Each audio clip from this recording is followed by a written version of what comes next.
42 million. The art world, where paintings change hands for fortunes. Sold, thank you very much. But for every known masterpiece, there may be another still waiting to be discovered. This is it. International art dealer Philip Mould and I have teamed up to hunt for lost works by great artists. We use old-fashioned detective work and state-of-the-art science to get to the truth. Science can enable us to see beyond the human eye. Oh, my goodness. Every case is packed with surprise and intrigue. Is it, or isn't it a Freud, then? But not every painting is quite what it seems. Gosh, why didn't I notice that before? It's a journey that can end in joy. There is enough to support the conclusion that it is by Tom Roberts. Or bitter disappointment. I don't think it's a work by Gauguin. I'm very sorry.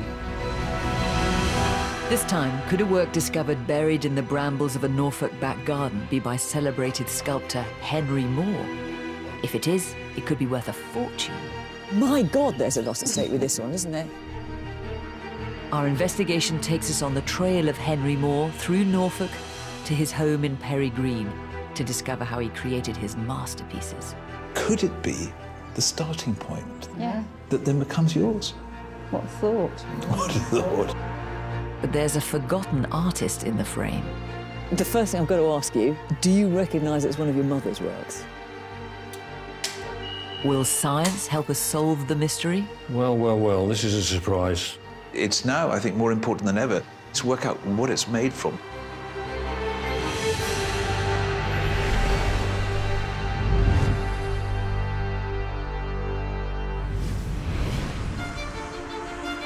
We're on the road, heading east to the beautiful county of Norfolk, a place of inspiration for so many artists.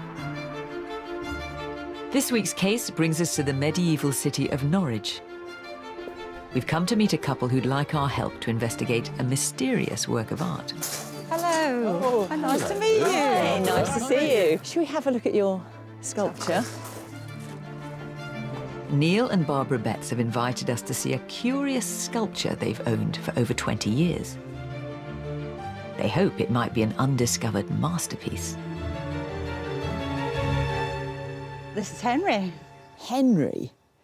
And why is he called Henry? Well, we have a very dear art historian friend, and she remarked that he was very much like a Henry Moore sculpture. So from then, he became Henry. Gosh, well, wouldn't it be wonderful to add more to the name Henry? Because Henry Moore is one of the leading sculptors of the 20th century, influential, much collected, and you have an intriguing-looking object here that has some of the characteristics of this great man. Henry Moore is one of the biggest names in the history of art. Born in 1898, he was the son of a Yorkshire miner who rose to international fame to become one of the most celebrated sculptors of the 20th century. He was inspired by the way natural and organic objects could be transformed into art. His monumental bronzes can be seen all over the world, and his works can sell for millions. Could this piece actually be by the great man? Its story begins in 1987, when Neil and Barbara's former neighbours asked for help to clear their garden at a place called Mergate Hall. I went there with the strimmer and I kept catching certain items, and then eventually I came across this. What, you just sort of hit him with a strimmer? Yeah, hit him with a strimmer. And so we got the wheelbarrow out, put him in and took him to the house, and that's where he stayed as a doorstop for years. As a doorstop? As a doorstop. Henry stayed at Mergate Hall until their neighbour, Mr. Williams, passed away. Mrs. Williams moved to a nearby barn conversion, and Neil and Barbara cared for her until her death in 2000. They had no idea what was in store for them. I got a phone call from the executors and said, Mrs. Williams has left you the barn and everything in it. So she left you her entire home and contents? Yeah. Wow, but it speaks volumes about what your relationship with her was. I mean, that's so touching that she obviously felt... Yes. What, did she feel you were like family to her? Well, she actually told the staff, or the nurses and everything, that I was her son, that she never had. Oh, that's lovely. It was a big shock, as you can imagine. So that was how Henry came to us. Henry was there. So Henry came to live with you, and then what did you do with him? Well, we had a water feature in the garden, so I decided to put a pipe up his back to the top of his head, and water would flow over it, and he was there in the garden for quite some time. And I did actually look into melting him down as well. Oh, Shame on no. you, shame on you. It's all coming out now. I'm sorry to say that, but I did. Oh, my God. I weighed him and worked out how much he might be worth. I think it was £50. £50, yeah. Well, I hope you rue the day that you considered melting this down, because I reckon that is a first, isn't it? We're off to a promising start because Henry has already caught the interest of the Henry Moore Foundation. We sent all the photographs and any data that I got on it, sent them through to them, and they came straight back to us and said, it's very, very interesting, and would you like to put it to the panel? And that's a very significant step forward, because the Henry Moore Foundation get hundreds of inquiries every year from people hoping they might have a genuine Henry Moore, but only about 30 or 40 get put through to the review panel, and that is the panel that decides whether or not it is a genuine Henry Moore or not. In the eyes of the art world, they have the Roman emperor's power to say yes, or no. And so what you want us to do now, then, is make the strongest possible case for the Henry Moore Foundation then to consider. Yes. Well, if we can prove that this is a one-off, not one of a series, but a unique object by a much-loved, highly regarded sculptor of the 20th century, we could be talking in excess of £500,000. Who knows? Could even be £1 million. Wow. Up to £1 million? That's extraordinary. Absolute shock. This is Henry, the doorstop. The water feature. The water feature. But as always, there's a flip side to this. So if it's not accepted as a Henry Moore, well, it might only be worth a couple of £1,000s. We say on Fake or Fortune, so often there's a lot at stake. But my God, there's a lot at stake with this one, isn't there? The difference between it being accepted as Henry Moore or not is just massive. And it's also quite awe-inspiring to think that he could have been made by him. I think that's the bit that I find quite intriguing, is that he could have actually done that. Well, whether it is by Henry Moore or not, either way, it's a lot more than 50 quid if you'd melted it down. Yeah. It's not my finest moment. The first stage of our investigation is to examine the physical evidence. I'm taking a closer look at the sculpture. On first setting eyes on this, the feeling I get is of presence, a feeling of power in a way, of going back to the dawn of time. You know, this is part bone, it's part fossil. It's trying to express something frightening, perhaps. And then when you begin to break it down into its component parts, you can see elements that you associate with Henry Moore. This great, solid, bone-like structure here, slightly angled at the top. And then beneath that sharp, expressive tooth. I've seen something similar to that before. And then a very Moorish touch, what looks like a hip bone. This rather gentle, rather beautiful hollow. There are elements which, although I haven't seen them put together in this way, are reminiscent of Henry Moore. One thing I find curious is its colour. Now, when I think of Henry Moore, it's bronze, it's that sort of browny, yellowy hue. And this is silvery. It's not the colour I associate with him. That needs to be explained. I have to say that it's really impressive. I find myself rather blown away by it. I'm keen to know what Neil and Barbara have managed to discover so far. So you found Henry with your strimmer in the grass at Mergate Hall. And have you managed to do any research into how it might have got there? Yes, I knew that the lady who owned the property before was a lady called Betty Jewson. She was an artist, and she had lots of famous artist friends. And what kind of artist friends? We did a bit of research and we actually found an article which is on there on the local history website. All right, so she was an accomplished artist, especially in sculpture and painting, and a member of the Women's International Art Club. Henry Moore was one famous name who visited the hall on a number of occasions. He already had connections to the area, as he often visited his sister, who lived in Mulbarton in the 1920s. Gosh, what did you think when you saw that? Shock again, I think, really, because it was the first real connection that we had. Yeah. So it was great optimism, I think, when we saw that.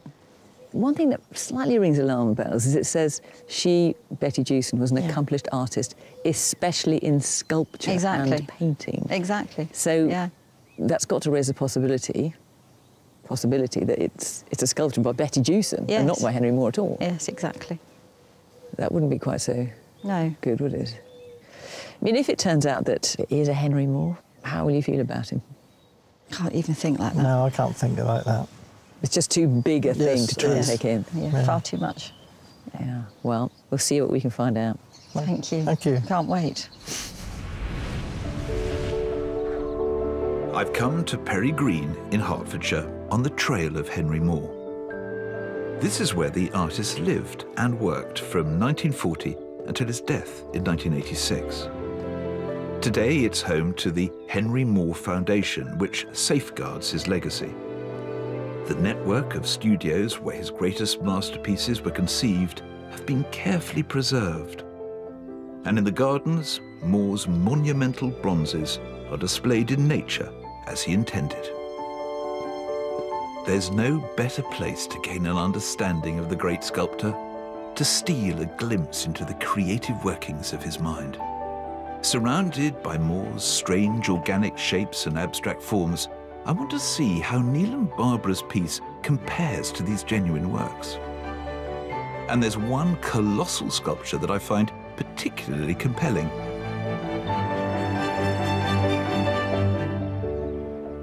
I always think the key to understanding Henry Moore is to realise that his particular artistic truth was all to do with the core of things, the raw, the elemental, you know, getting down to the meaning of life as he saw it. And this is a brilliant example of that. It's called three-piece vertebrae. And at first glance, these are the crucial bones to an animal or a human. And yet, the more you look at them, so they seem to change. I mean, yes, they are bones, but also they feel like stone. Is it reaching far back into some sort of Neolithic imagery or symbolism?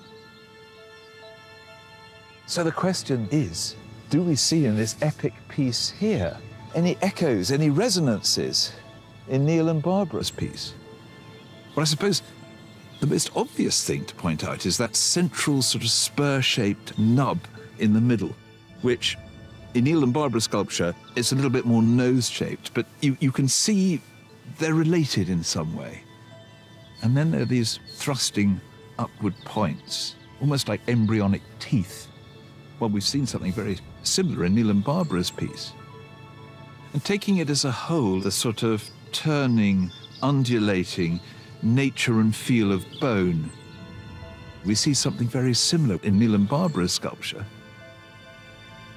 Just in visual and aesthetic terms, there's enough similarities going on for me to want to know more.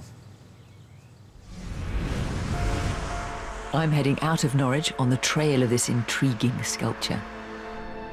If it is by Henry Moore, how did it end up in the Norfolk countryside?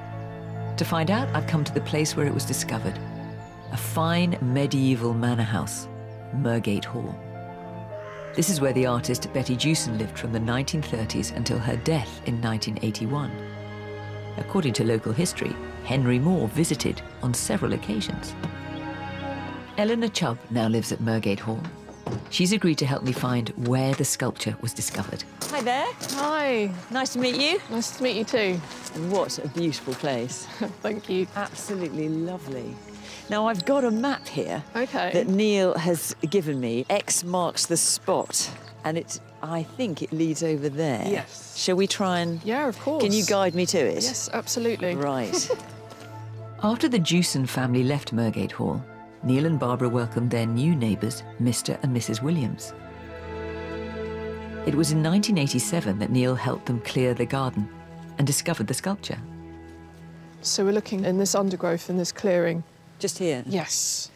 So this is where Neil hit the statue they hope is by Henry Moore with his strimmer all those years ago.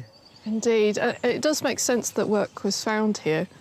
Betty Jewson had a lot of artist friends that visited here. It makes sense there was work by artists that she would have met, as well as her own work found in the garden. And there's a story that Henry Moore visited here as well. Do you know anything more about that? It's not beyond the realms of possibility. They came from the same timeline. They both did sculpture, worked with abstract forms. So yes, I think there's a good chance that they would have known each other. It's a very intriguing possibility. Since Eleanor and her family moved to Mergate Hall 20 years ago, they found other sculptures in the grounds, works which they think are by Betty Jewson. So these are some of the pieces that have been found in the garden over the years. And these are Betty's works, are they? Betty Jewson's works? We believe so. So looking at these, I can see kind of some similarities with Barbara Neal's piece in terms of the forms being organic, and then some things look completely different. It's reassuring that nothing looks quite like Neil and Barbara's piece, but this might be only a fraction of Betty Jewson's work. So tell me what you know about Betty Jewson. She was a really inspirational woman, I think, and very much within the local community. She founded the Pottergate Gallery, was very instrumental within the contemporary art movement, and a woman as well. Breaking barriers, wasn't she? Very much so. I mean, I think people forget how difficult it was for women to be making a difference in that sort of era. Well, really interesting to see these pieces. And I think if we're going to go on the trail of Henry Moore, we need to find out more about Betty Jewson, the woman and her work. I think you're going to have a very interesting research journey. Back in London, I need some images of Neil and Barbara's sculpture, so I've sent it to a studio which specialises in 3D scanning. The team are using photogrammetry, which is the process of reconstructing 3D models of objects using 2D photographs. This specially designed rig acts as a robotic photographer, capturing hundreds of overlapping images from different angles. These images are then processed with special software to mesh them together. The result is a 3D digital model which can be rotated and viewed from any angle. I now have a supreme overall image of Neil and Barbara's sculpture. For anyone studying art these days, it's an invaluable innovation. How could a Henry Moore sculpture end up in the garden of Mergate Hall? According to local history, the artist visited on several occasions. But is that true? It turns out Henry Moore was well connected to this area. In the early 1920s, his family moved from industrial Yorkshire to Norfolk in the hope that the country air would help Moore's ailing father. Moore's sister Elizabeth had already settled in the village of Mulbarton. The young sculptor was living in London, studying and then teaching at the Royal College of Art, but during the holidays he stayed there. And intriguingly, this is just along the road from Mergate Hall. It's so fascinating to think that Henry Moore stayed here with his sister Elizabeth, who lived here with her husband in the old schoolhouse, and he was headmaster at the school just next door. And this is about, what, just 1.5 miles from Mergate Hall. And I've got a letter here that he wrote when he was staying at the schoolhouse, written in 1927, and he describes his average day. It's a fascinating account. So he says, up about 9, begin carving about 10, carve for an hour, then stretch my legs, getting a pear or two off the pear tree, then do it again until 12:30. Lunch and reading the daily news until 2. He's got a whole routine going on here. Carve again till 4, after which a game of croquet. My aim, he says, is to now increase the hours of carving by cutting down on the croquet and the paper reading. That's just a brilliant insight. And then we've even got a drawing he did here at the schoolhouse. And I love this bit here. These are all the works I haven't done. So he's got all these in his mind, hasn't got around to them yet, except this one on the right of the woman stretching her arms up in the air, because he did complete that one. And here it is. And what this shows is that Henry Moore was working, sculpting here at Mullbarton, just so close to Mergate Hall. Is it possible that his and Betty Jewson's paths did cross? It's an intriguing possibility. I'm in East London on the hunt for evidence. To find out if Neil and Barbara's sculpture could be a work by Henry Moore, I need to discover how it was made and, crucially, what it's made of. I've sent the piece to Rupert Harris, one of the country's leading sculpture conservators. He conserves works in the Royal Collection and in museums and art galleries all over the world, as well as civic sculptures standing in our towns and cities. Hello, Rupert. Hello, Philip. How nice to see you. Very nice to see you. Let me go and get the sculpture for you. Thank you. Rupert has intimate knowledge of the works of Henry Moore, so I'm keen to see what he makes of Neil and Barbara's piece. So you've had a lot of experience with Henry Moore sculptures, haven't you? A fair amount, yes, yeah. I think we've probably worked on over 60 or 70. We've seen most of his styles right through the period of his life, so I'm very familiar with form, yes. Now, I'm intrigued to know, what are your first feelings of response to this piece? Well, it has elements that you would say are exactly as Moore would make objects. I mean, particularly the head, and this, we'll call it the rhinoceros horn. This is very typical and is seen in a large number of Moore sculpture. And the whole bone shape, form, is something that he repeated time and time again. What do you think of those feet, which look a little bit strange? I haven't seen them, almost like elephants. They are slightly worrying, because normally with these sorts of forms, they would balance naturally on the points of the sculpture rather than having deliberate feet. So they are unusual, without a doubt. How about the materials? What's it made out of? Well, I think the areas on the top and on the rhinoceros horn are where it's been handled and rubbed, which has exposed the underlying metal, which in this case has a yellowish tinge to it, which would indicate a copper alloy, or whether it's a brass or a bronze, I don't know. But the other thing, which I often do with sculpture, all metals have a certain ring to them. And so I would gently tap sculpture, and if I tap this, and in this case, it sounds very hard, quite bell-like, and it could easily be the sound you would expect from a bronze, rather like a bell. Henry Moore started his career carving stone and wood, but after the Second World War, he embraced the use of bronze.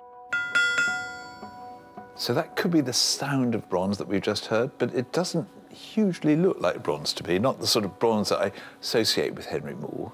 No, I would absolutely agree with you. This grey-white finish is very unusual, but I understand that it was a water feature at some point. And if that's the case, and over a long period of time, limescale builds up on bronze. It quite likes bronze. And it could well be that what we're looking at is a bronze sculpture coated in limescale.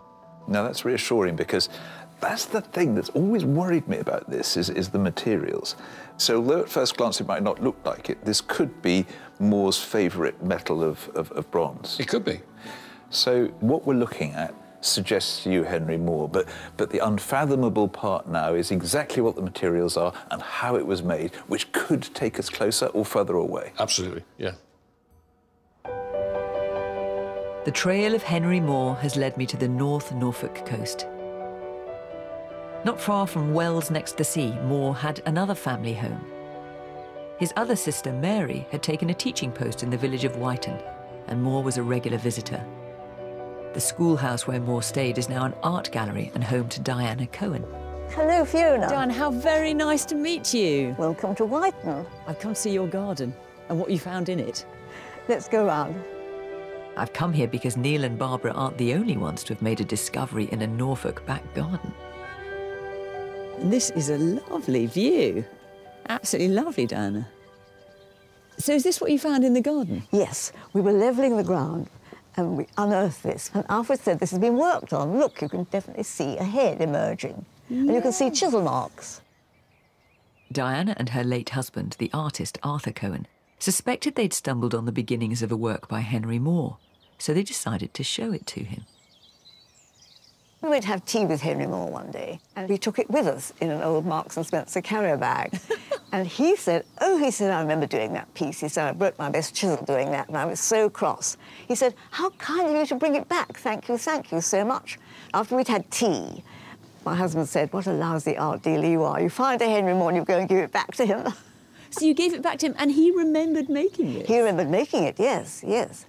And then years later, we were going to put on a Henry Moore exhibition here at the schoolhouse, and we went down to select the pieces to his house at Much Hallam. And I told them about this piece, and we couldn't find it anywhere. We looked and looked and looked, and then my husband saw it being used as a doorstop. And he said, that is our piece, that is it.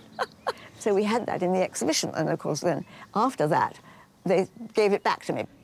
And these chisels, are these Henry Moore's? Yes, we found them in the ground. The handles are rotted away, but there were 4 chisels we found. We've got some photographs, actually, of him here, very smartly in his bow tie. And always with a cigarette. Yes, as you can see there. And working away with this extraordinary view and being inspired by the landscape. And, of course, the ground is full of these stones which inspired him. He had a whole collection of them. Henry Moore said, there is in nature a limitless variety of shapes and rhythms. It was on his visits to Norfolk that he first began collecting flints, bones and natural forms.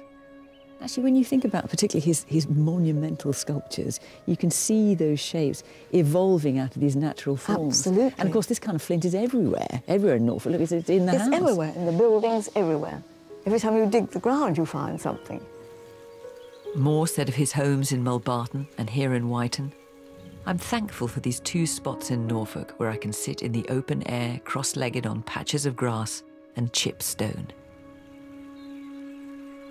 Well, we don't know how the piece that we're investigating ended up in a Norfolk garden, but the fact that you found this genuine Henry Moore in your garden at least shows us it is possible.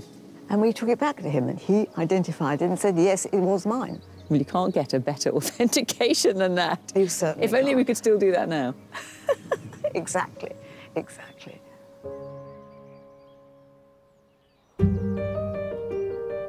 I'm returning to the Henry Moore Foundation to find out about Moore's working methods. Curator Dr. Hannah Hyam is going to show me where many of his ideas began. Hello, Hannah. Hello, Philip. Should we go in? Love to. This is Moore's maquette studio. It was his place of inspiration, where he surrounded himself with a myriad of shapes and textures. Moore's collection of found objects, stones, bones, and natural forms intermingle with hundreds of maquettes, the plaster models he'd make when experimenting with ideas. It's such a privilege to be in a place like this, to be able to get into so great an artist's mind as this. Yeah, it's an incredible place, actually. From 1940 onwards, Henry Moore makes all of his sculpture, all of his monumental bronzes that have now become so iconic. They begin in the palm of his hand as one of these sketch models, these little studies, these sculptural studies. And the benefit he found of working in this way was that he could turn it round, he could see his idea from all angles. And he had this wonderful capacity to imagine something on a large scale, even though he was conceiving of it in this small form. And I can also see loads of found objects, natural objects as well. Yes, Henry Moore collected natural, organic objects throughout his life, be they pebbles on the beach or seashells, bones, both unearthed bones, but also even those from the Sunday roast pot, and of course flints from the nearby fields which he would pick up on his walks. And they line the shelves, intermingled in complete meritocracy, really, with his maquettes. And these were the things that inspired so many of his works, and he called this his library of natural forms. So how would he have gone about making a monumental work? Very, very often, these natural forms, these found objects, were the inspiration, they were the idea. So sometimes he would add plasticine or plaster to a stone or a bone, and they were experiments. They sometimes ended up being worked up first at this size by Moore, then often with the help of his assistants to an intermediary size working model about sort of this sort of size. And then, of course, again, to form those monumental bronzes we're so familiar with. So this was really a kind of encyclopedia of Henry Moore's thoughts and experiments and creative processes over a course of a lifetime. The workshop of his mind. Absolutely. It's extraordinary to think that so many famous works by Moore have had their beginnings here. Hannah has given me some time to explore. There's so much here, so much to inspire Henry Moore. I mean, there's literal bone like this. I mean, there's a skull of a rhinoceros, I think, and whalebone. And then there are flints and shells and all sorts of things that you can imagine were the starting point for ideas that look as though they're almost changing into art as you look at them.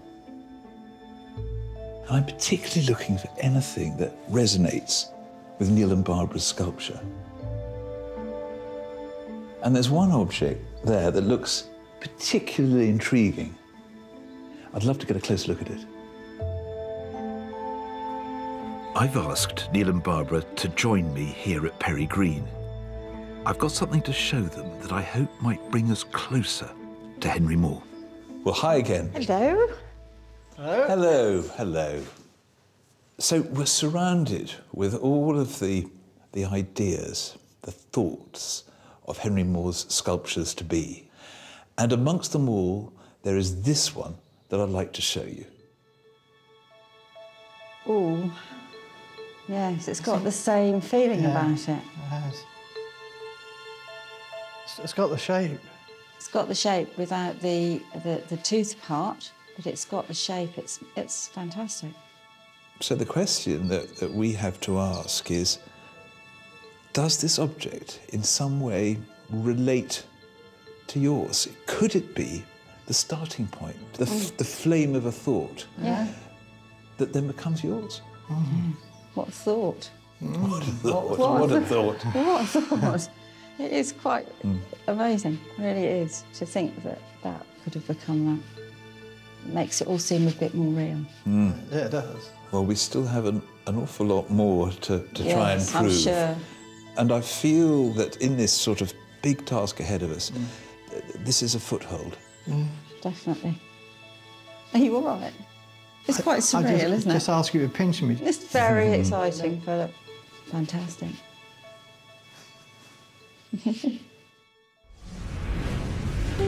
Back at the gallery, we're trying to establish a timeline. To do that, we need to date Neil and Barbara's piece. So if Neil and Barbara's sculpture is by Henry Moore, we've got to work out how it fits into his body of work. And if we can put a date on it, we'll be able to work out when Betty Jewson might have acquired it. Well, I've been looking at Henry Moore's catalogue raisonné. Look at this. This is from 1940, and intriguingly, it's called Pointed Form, a drawing from metal sculpture. I mean, there's absolutely no question about it. There's a real resonance in this sculpture of images like that, you know, the points and the hollows. Well, if you think about that, have a look at this. There's a whole series of them, again, from 1940. Yeah. And one of them was, in fact, made into a metal sculpture. Look at that very distinctive point. Again, this is 1940. But then, from the same set of drawings, one didn't become a sculpture until nearly 30 years later, in 1968. Yeah, but I suppose that's not altogether surprising, because we do know that Henry Moore would return to his earlier dreams and thoughts, and they would sort of erupt later in his career. Well, a whole series of them erupted, because look at all these. Again, these are all late 60s, all with these distinctive points. And that raises the question, if Barbara Neil's piece is by Henry Moore, is it from 1940, thereabouts, or from the late 1960s? Well, it could, of course, be 1940s, but it also has, I don't know, a slightly later feel to it. It feels that it dates from the late 60s, when all of these points were pushing up through his art. But that does concern me slightly, because if Henry Moore, let's say he gave a sculpture to Betty Jewson in the late 60s, he was a renowned international superstar at this point. So how did it end up in the garden? Yeah, it does feel a bit odd, doesn't it? Have you managed to establish any more about the link between Henry Moore and Betty Jewson? Well, we've still got that story, that sort of local folklore, that Henry Moore visited Betty Jewson at Mergate Hall, but I need to try and find some evidence for that, work out if it's true. And then we've still got this thing that is nagging away at me slightly, that Betty Jewson herself was a sculptor. Yeah, and I have to say that that's been in the back of my mind also. But do we have a clearer idea of what her sculpture looked like? Well, I've seen some, also in the garden, and they don't look anything like the sculpture that we're looking at, but I need to see more. To find out more about Betty Jewson's work, I've come to Goldsmiths at the University of London. We know that Betty was a member of the Women's International Art Club, so I'm meeting Una Richmond, who's extensively researched the group. See you. Hello, welcome. Thank you very much. Their archives are held here in the Women's Art Library. I'm hoping Una can tell me more about the elusive Betty Jewson. So, Una, we know Betty was a member of the Women's International Art Club. What was that? The Women's International Art Club was set up in around 1900, and it aimed to provide an opportunity for women artists to exhibit, because at that time there were few opportunities. And to a certain extent, that remained the same for most of the 20th century. And did Betty have to be a sculptor of a certain stature to be accepted into the club? Yes, she did. There was a selection process, and we've actually got Betty Jewson's application form. It's got an A on it. And that means she was accepted and elected to the club. When Betty was elected in 1973, she was in good company. Famous sculptors Barbara Hepworth and Elizabeth Frink were also members. A year later, Betty was part of a Women's International Art Club exhibition in London. The Feminine Eye, it's called. Gosh, you can't imagine calling an exhibition of women sculptors the Feminine Eye these days, can you? No. And so, oh right, so this is her piece here, Betty Jewson, Parentage. Gosh, it's hard to see why that's called Parentage, isn't it? It's a profile, bronze, and it was 5 inches by 5 inches, so what, like that? So pretty tiny, actually, unlike the piece that we're looking at, which is considerably larger. Other exhibition catalogues include more of Betty's works. Will I find anything close to Neil and Barbara's piece? If I do, it could be game over. Dancers, Embrace, and Polar Bears. 2 in bronze, 1 in brass. OK, that's interesting to know the material she was working in. But sadly, no images. Those titles certainly don't sound like Neil and Barbara's sculpture. One more catalogue to go. Will Neil and Barbara's piece be listed?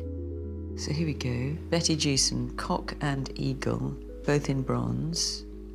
Photographs? I'm afraid not. I'm so desperate to see more images of her work.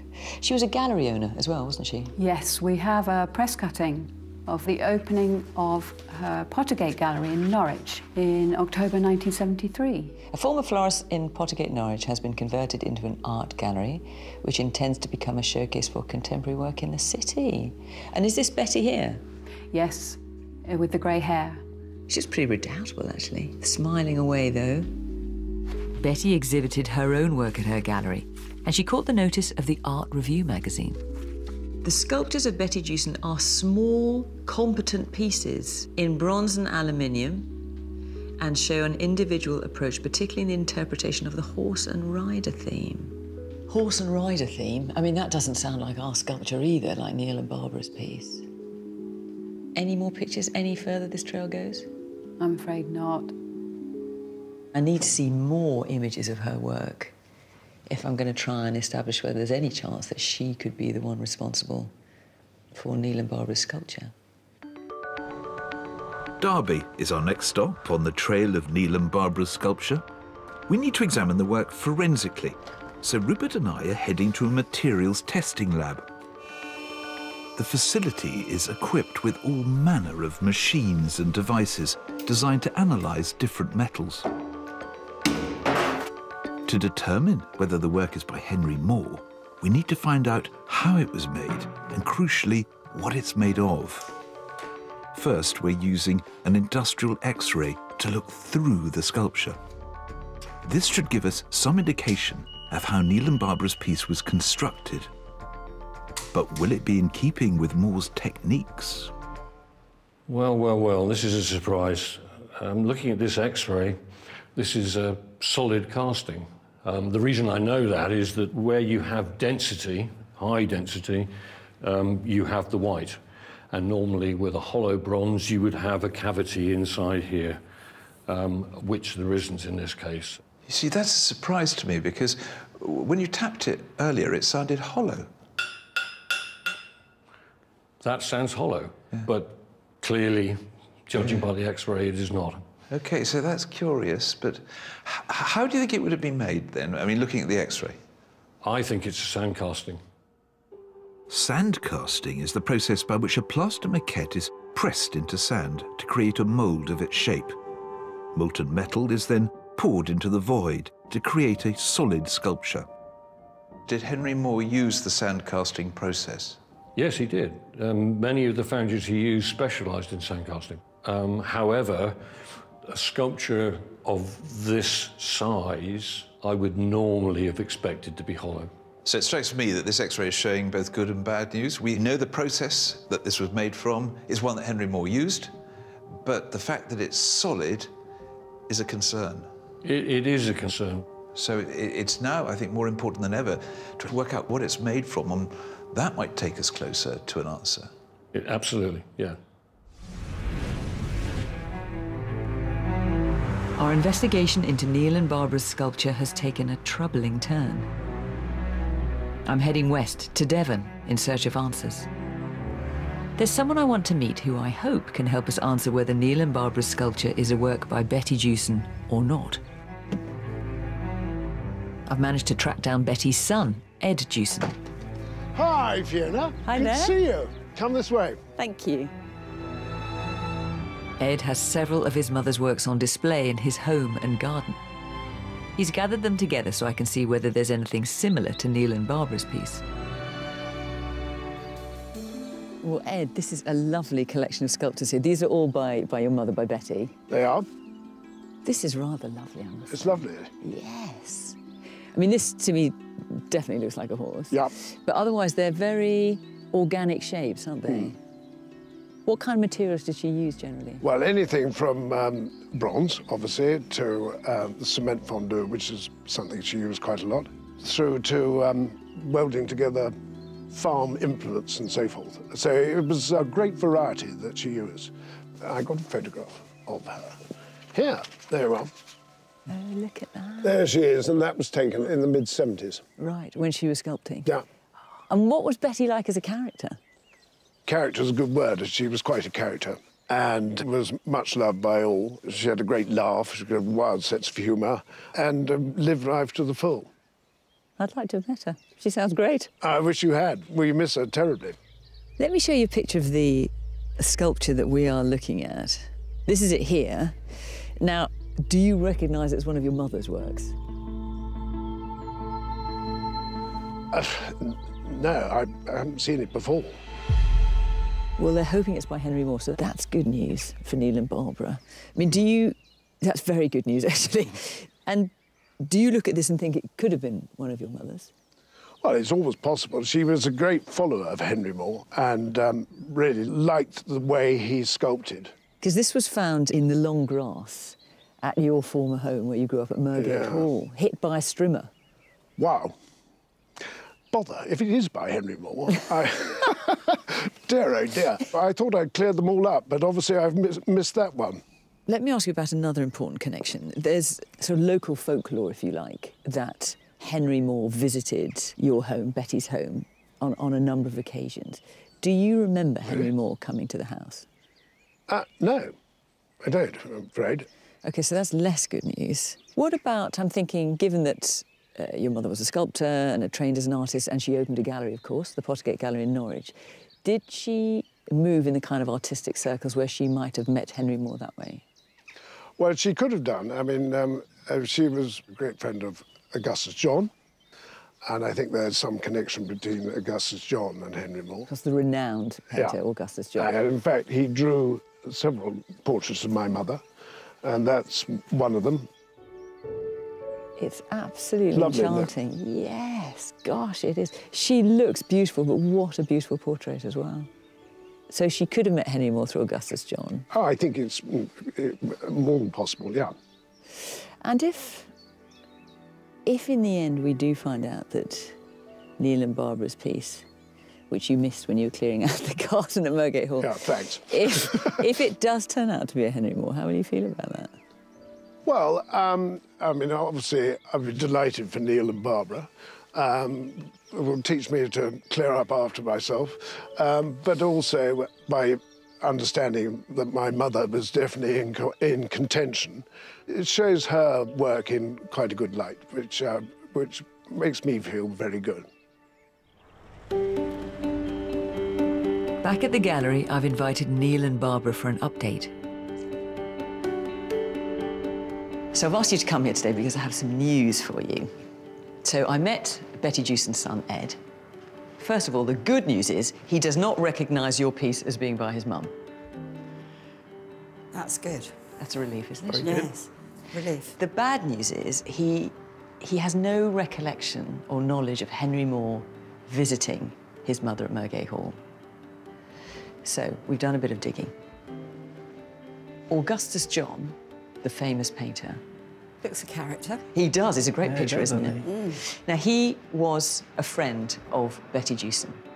So was there any connection between Augustus John and Henry Moore? Now, when we looked through some of the archive of Henry Moore, what we found is this letter from the 21st of November, 1979. Now, look at this bit here. This is Henry Moore writing, and he says, "I think I met him, Augustus John, around 1928, when I had my first one-man exhibition at the Warren Gallery in London. John bought 2 or 3 drawings." So there we've got a link. A link. Yeah, Yes, between definitely. Augustus John and Henry Moore. You'll notice he bought drawings, he didn't buy sculptures. Because I was thinking, is it possible that Augustus John bought a sculpture? He knew Yes. Betty Jewson, did he give it Betty Jewson? Yes, yeah. I can't make that connection. No. Okay. So, dug a bit further. So here we've got Betty. It's a great picture as well, isn't it? Lovely lady. Brings back a few memories. Yeah, it does. Amazing lady. You remember she had the Pottergate Gallery in Yes. Norwich? So here she is, looking very different. Oh, my goodness. Now, this character here, this is Bernard Reynolds, the sculptor. Okay. This is an exhibition, this is her first exhibition, actually, at the Pottergate Gallery in 1973. Now, Bernard Reynolds was one of Henry Moore's first assistants in 1936. Yeah? Wow, there's a link there. There's a link there, and that's not the only one. Let me take you back to the Pottergate Gallery. I want you to look at this man here. Okay. Now, this is John Farnham. John Farnham. And John Farnham also worked for Henry Moore as one of his assistants. Here he is, Henry Moore, of Yes. course. From Oh, wow. 1960 until Henry Moore's death in 1986. And here he is Okay. working on one of Henry Moore's Wow. sculptures. Not one, but 2 assistants linked to Betty Jewson, but also crucially linked to Henry Yes. Moore. We're so close. That's Yeah. incredible. So interesting. Not quite there yet, but we're getting closer. Fantastic. Thank you, Fiona. Back in Derby, we're trying to find an answer to a crucial question, one that could solve this mystery once and for all. What is Neil and Barbara's piece made of? Metallurgist Ian Copestake is using X-ray fluorescence, also known as XRF, to detect the elements present. Henry Moore used a variety of materials throughout his career, but his favourite by far was bronze. Strong yet malleable, it allowed him greater freedom to create the monumental sculptures he's famed for. Bronze is an alloy consisting of copper and tin, along with other trace metals. But will the XRF detect these vital elements? Hi, Ian. Hi. So, are we any closer to working out what this is made of? Well, I'm getting copper and I'm getting tin, which are the main constituents in bronze, but the tin content isn't really high enough to class it as a bronze alloy. I'm also getting quite a lot of lead and zinc in the analysis. That's slightly problematic because that would indicate a different alloy than bronze itself. That's disappointing. Yes, the limitations of this instrument, it only is able to see a fraction of a millimetre into the metal surface. So anything that is on the surface will significantly skew So the results. amount of corrosion on the surface, that would suggest that there is likely to be quite a lot of contamination of the reading that Ian's getting. That's correct. The only way to get an accurate reading is to take a sample of the sculpture and analyse it. Only then will we discover what Neil and Barbara's piece is made of. Since we last met, Betty's son Ed has been doing his own detective work. Hi, Fiona. Ed, very nice to see you. Very good to see you. He's eager for us to see more of his mother's works, so he's contacted family and friends all over the country to track them down. Ed, wow. I mean, this is an incredible collection. It's quite something, isn't it? I mean, actually, some of these I haven't seen before. There's a wonderful array of abstract shapes in bronze, brass, and aluminium. But I can't help noticing that some of them have the same motifs as Neil and Barbara's piece. Now, looking at these, the point in the centre, and looking at Neil and Barbara's, look at the point there. There's definite similarity, isn't there? Well, there is, but also, I've looked at drawings by Henry Moore in his studio, and this is the kind of thing that Henry Moore was doing. So it's very much a motif of Henry Moore as well. OK. I can't help but be drawn to these two beside me. So this is the plaster maquette, and then this is the bronze here. So look, let's look again at Barbara and Neil's. Now, think about that knobbly sort of head, if you like. Can you see similarities there? Indeed, very much, yeah. But again, this is very much a motif of Henry Moore as well. Yeah. Two artists using the same motifs, one inspired by the other. Can we untangle who created Neil and Barbara's piece? I'm going to put you on the spot now. What's your instinct? Well, I hope it's by my mother, but, you know, the jury's out, no doubt.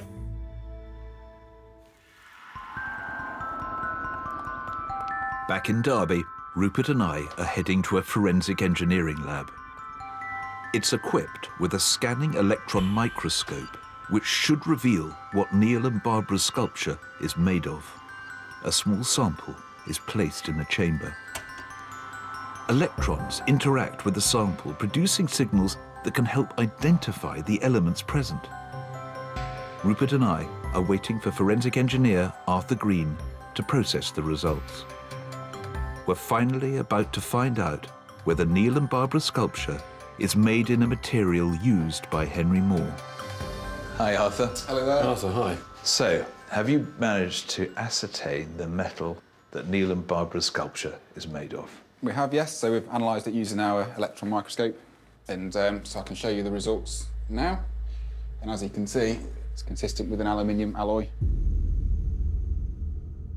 Aluminium alloy? Yes, that's correct. So that big, red, jagged peak is all aluminium? Yep. Rupert, have you ever heard of Henry Moore using aluminium alloy? The answer's no. It cast in many other metals, but not aluminium, as far as I'm aware. It's not good news, is it? I don't think it's good news, and I think it's quite surprising, really. All along, we anticipated it was going to be a copper alloy of some sort. I thought we were going to be much closer to a metal used by Moore. It's not looking good, is it? It's not looking good, no.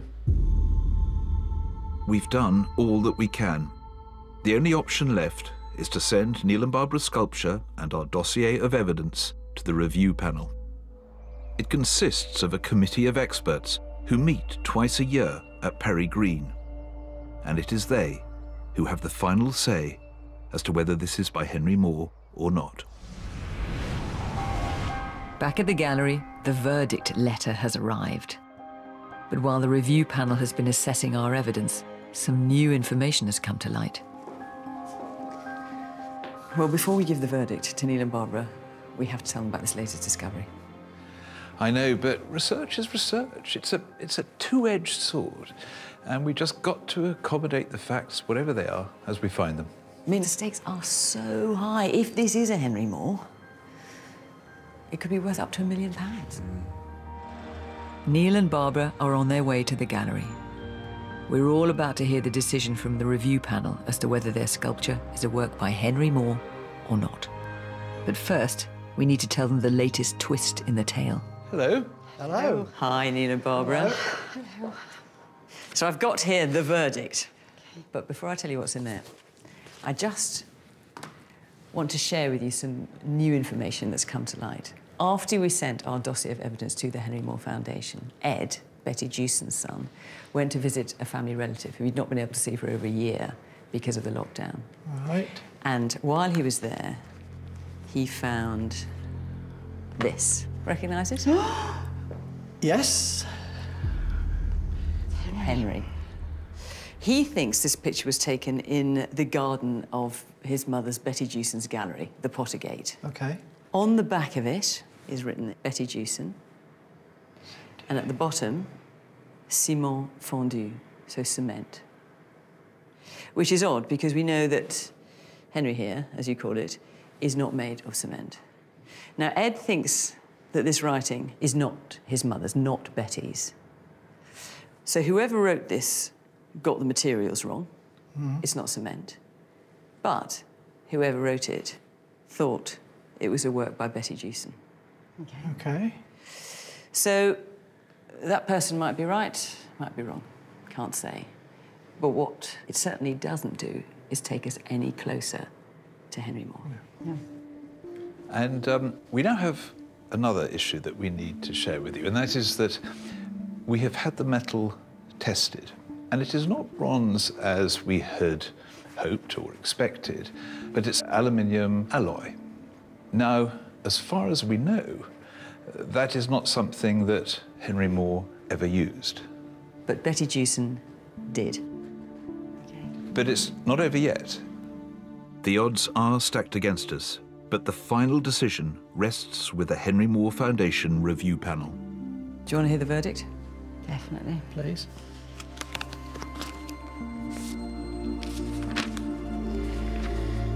Dear Mr. and Mrs. Betts, unfortunately, the panel members are in agreement that the work is not by Henry Moore.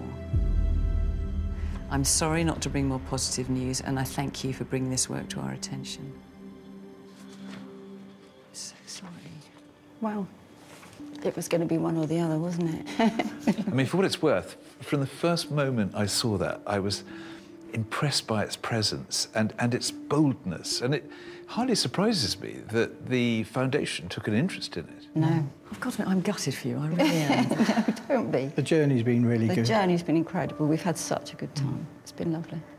He will go back to being a doorstop again and a treasured memory, really. And will you still call him Henry? Always. Yes. Definitely.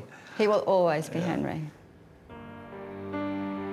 I feel so sorry for Neil and Barbara. What a disappointment. And they really took it on the chin, didn't they? On the other hand, I've really enjoyed getting to know Betty Jewson. She was clearly a remarkable woman and a serious talent. And also, it's a reminder of just what a colossal presence Henry Moore was in 20th century sculpture, and how he created a language that was so potent that it influenced generations of artists. If you think you have an undiscovered masterpiece or other precious object, contact us at bbc.co.uk/fakeorfortune.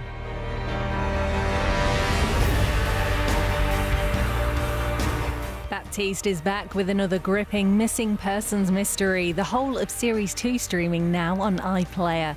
And they'll have you hooked over on BBC Two now. Mortimer and Whitehouse gone fishing on a trip down memory lane.